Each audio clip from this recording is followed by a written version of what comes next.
Badminton అంటే ఆ అమ్మాయికి ప్రాణం. రాత్రింబవళ్లు శ్రమించి ప్రపంచంలో 34వ ర్యాంకర్గా ఎదిగింది.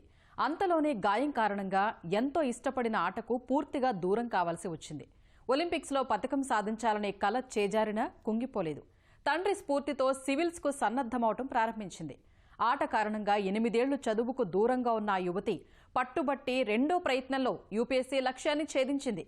అఖిల 78వ ర్యాంకు సొంతం చేసుకున్న కుహు గర్గ్తో ముఖాముఖి ఇప్పుడు చూద్దాం. अभी फिलहाल क्योंकि रिजल्ट आया है, किस तरह का एक्सपीरियंस है और फैमिली से क्या कुछ बातें हुई है, क्या कुछ अभी का क्या एक्सपीरियंस? पिछले 3-4 दिन बहुत ही एंग्शियस थे. फाइनली अपना नाम लिस्ट में देखना, आई थिंक वो एक बहुत ही हैप्पी फीलिंग थी. जो भी पिछले 1.5-2 साल से मेहनत कर रहे हैं उसके लिए अब रिजल्ट आया है. आई थिंक पापा तो बहुत ही खुश थे बिकॉज जैसा रैंक आया है प्रॉबेबली उससे IPS के चांसेस ज़्यादा बनते हैं. तो पापा वाली सर्विस में ही अगर आती हूँ तो वो तो बहुत ही ज़्यादा खुश थे.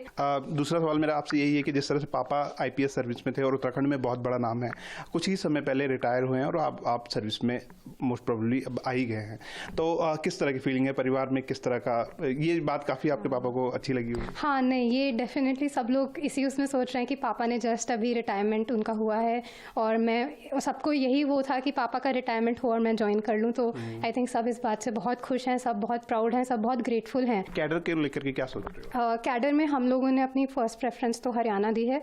बाकी अब रैंक पे एंड वैकेंसीज पर डिपेंड करेगा कि क्या हम लोगों को मिलता है फाइनली.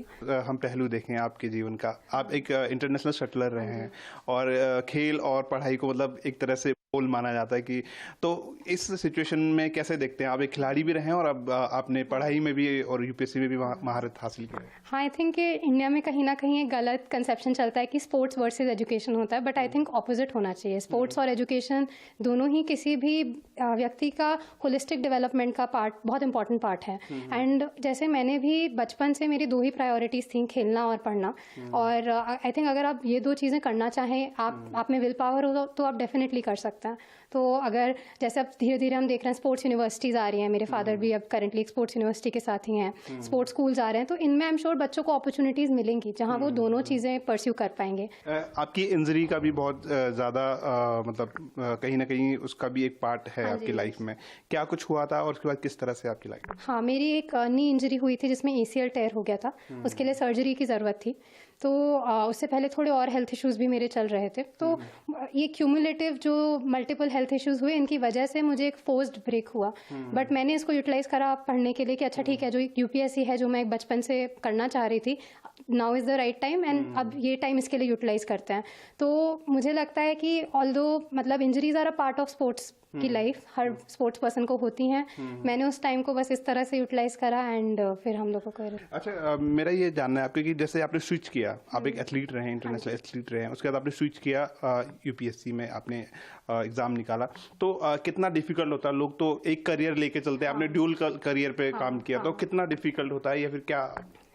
स्विच करना डिफ़िकल्ट तो होता ही है. आई थिंक आपका माइंड एक अलग तरह से चल रहा होता है. मैंने लास्ट टाइम बहुत प्रॉपरली पढ़ाई अपने क्लास 12th में करी थी 2015 में. उसके बाद से मैं अब ऑलमोस्ट 6-7 साल के बाद मैं पढ़ने बैठी थी. तो डिफ़िकल्ट था मेरे लिए, मगर वही आई थिंक अगर आप एक बार अपने माइंड में एक डिसीजन लेने के अच्छा मुझे ये करना है एंड फिर आप उसके लिए अच्छे से हार्ड वर्क करें तो आप कर सकते हैं. थोड़ा टाइम लगता है but with the right guidance and support आप कर सकते हैं. तो क्या कहेंगे जो बच्चे UPSC की तैयारी कर रहे हैं या फिर? मैं अब ऑलमोस्ट पिछले 1.5-2 साल से इसके लिए पढ़ रही हूँ. तो मेहनत तो बहुत है. जो भी आई थिंक बच्चे अभी UPSC के लिए और आगे पढ़ रहे हैं, मैं उनको यही कहूँगी कि आप भी कर सकते हो अगर आप उतनी मेहनत करो. डेफिनेटली ये एग्ज़ाम में थोड़ा लक फैक्टर आ जाता है, एक्सटर्नल फैक्टर्स होते हैं, but with the right guidance and with a lot of hard work and not just hard work but smart work की ज़रूरत है यहाँ पे, बिकॉज कब क्या पढ़ना है वो जानना ज़रूरी होता है. तो उस आप करेंगे तो आप भी डेफिनेटली कर सकते हैं. आपको किस तरह का सपोर्ट मिला, चाहे हो पढ़ाई में हो या फिर पहले स्पोर्ट में? तो मतलब फैमिली का तो आई थिंक सबसे पहले एक बहुत बड़ा सपोर्ट हो जाता है, बिकॉज मैं जब खेल रही थी या मैं पढ़ रही थी, फैमिली ने मुझे हमेशा पूरा सपोर्ट दिया है. घर पे सब कुछ बहुत कंफर्टेबल था कि अब जब मैं पढ़ रही थी मैं सिर्फ पढ़ने पे फोकस कर सकती थी.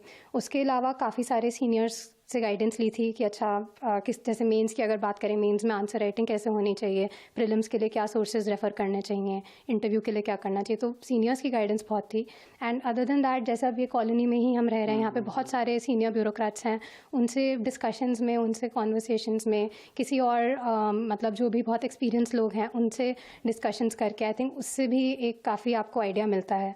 एंड आई थिंक उसकी वजह से आज हम अच्छा रिजल्ट ला। कुहू ने भी बताया कि जिस तरह से पापा अभी सिविल सर्विस से रिटायर हुए हैं और बेटी ने सिविल सर्विस में जो है एंट्री की है, परिवार के लिए बहुत अच्छा हम कह सकते हैं कि मूवमेंट है और इस तरह से कुहू गर्ग अब जो आगे अपनी सर्विसेज शुरू करेगी। मैं धीरज सजवान, ETV भारत, देहरादून।